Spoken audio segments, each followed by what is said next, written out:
வணக்கம், welcome to Kongu நிலா சோறு. இன்றைக்கி பார்க்க போகிற ரெசிபி பார்த்திங்கன்னா சொரக்காயை பீஸா வச்சு ஈஸியாக ஒரு வடை, அதிலேயே பக்கோடா எப்படி செய்கிறது அப்படிங்கிறத 2 ஐட்டமாக அவங்ககிட்ட ஷேர் பண்ணியிருக்கேன்.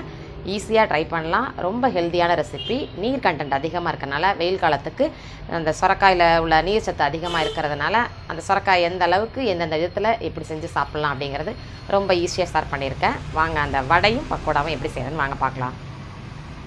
வெயில் காலத்தில் சொரக்காய் இந்த மாதிரி நீர்க்காய்கள் அதெல்லாம் எடுத்துக்கிட்டால் ரொம்ப நல்லதாக இருக்கும். நம்ம இன்றைக்கி சொரக்காயை பேஸ் பண்ணி வடையும் பக்கோடாவும் அதில் எப்படி செய்கிறது அப்படிங்கிறத உங்கள்கிட்ட ஷேர் பண்ணியிருக்கேன். இந்த சொரக்காயில் சைடில் உள்ள தோலெல்லாம் சித்தி எடுத்துடணும். நடுவில் விதையெல்லாம் எடுத்துட்டு அந்த பஞ்சு மாதிரி இருக்கிற பாகம் இருந்தாலும் பரவாயில்ல. இந்த காய்கறி சித்திரத்துலேயே நம்ம அப்படியே துருவி எடுத்துக்க வேண்டியதுதான். இந்த அளவுக்கு நல்லா சாஃப்டாக இருக்கும். வெள்ளரிக்காய் மாதிரியே தான் இருக்கும். உங்களுக்கு நல்ல டேஸ்டியாக இருக்கும். ஒரு 5-6 பல் பூண்டு, கருவேப்பிலை ஒரு கொத்து, இஞ்சி நல்லா சளி பிடிக்காது, நிறையாவே சேர்த்துக்கலாம். உங்கள் டேஸ்ட்டுக்கு தகுந்த மாதிரி சேர்த்துக்கோங்க. சின்ன வெங்காயம் ஒரு 100 கிராம் பக்கம் போட்டிருக்கேன். காஞ்ச மிளகாய் ஒரு 3-4 நம்பர் போட்டுக்கலாம். பச்சை மிளகாவும் போட்டுக்கலாம். 1 டீஸ்பூன் அளவு சோம்பு. இப்போ இந்த துருவி வச்சுருக்க சொரக்காயில் இதை மிக்சியில் 2 திருப்பி அப்படியே ஒன்றும் பாதியமாக இருக்கணும். அதுக்கு மேலே பச்சை மிளகாய், கருவேப்பிலை, கொத்தமல்லி இதெல்லாம் நம்மளோட டேஸ்ட்டுக்கு தகுந்த மாதிரி போட்டுக்கலாம். வெங்காயம் இதிலேயே கொஞ்சம் போட்டுக்கலாம். நல்லா அதில் சேர்த்து அரைக்கிறப்போ அதுவும் நல்லா வாசமாக சேர்ந்த மாதிரி மசாலாவாக கலவையோடு நல்லாயிருக்கும். இதுக்கு மாவு அளவு அப்படின்னு பார்த்தா கடலை மாவு 1 கப்புனா 1/4 கப்பு அரிசி மாவு. இந்த சொரக்காயில் வந்து இருக்கிற தண்ணிக்கு தகுந்த மாதிரி, தண்ணியே நம்ம எதுலேயும் சேர்க்க போகிறது கிடையாது. இதை வச்சே தான் செய்ய போகிறோம். தேவையான அளவு கொத்தமல்லி தலையை போட்டுட்டு உப்பையும் போட்டுக்கிறோம். தண்ணி கொஞ்சம் கூட சேர்க்க போகிறதில்ல. சொரக்காயில் உள்ள தண்ணியே போதும். கரெக்டாக நமக்கு பிசைஞ்ச மாதிரி வந்துடும்.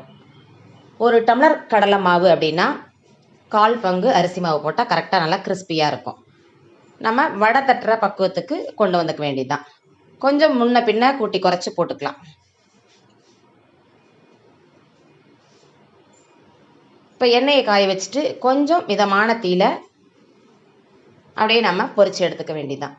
ரொம்ப ஹீட் இருந்தது அப்படின்னா உள்ளர வேகாமல் போயிடும், வெளியில் மட்டும் நமக்கு செவந்திருக்கும்.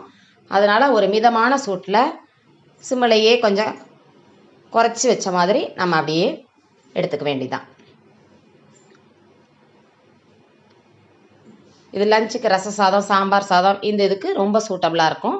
லஞ்சுக்கு பிளான் பண்ணிக்கலாம். நல்ல கிறிஸ்பியாக இருக்கும் வடை. உங்களுக்கு சிம்மிலையே நம்ம வச்சு எடுக்கிறப்போ நம்மளுடைய சொரக்காய் வடை ரெடி ஆயிடுச்சு. இடையிலெல்லாம் ஹோல்ஸ் போட முடியாது. நமக்கு அப்படியே தட்டி அப்படியே போடுற மாதிரி இருக்கும். மிதமான சூட்டில் அப்படியே பொரித்து எடுத்துக்க வேண்டியதான்.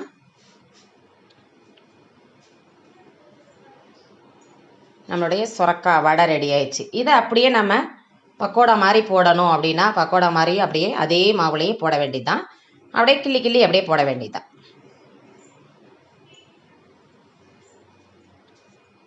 மாவு அதிகம் சேர்த்துட்டோம் அப்படின்னா உங்களுக்கு கொஞ்சம் அழுத்தமாக இருக்க மாதிரி இருக்கும். இது கொஞ்சம் சாஃப்டாகவே நமக்கு இருக்கும்.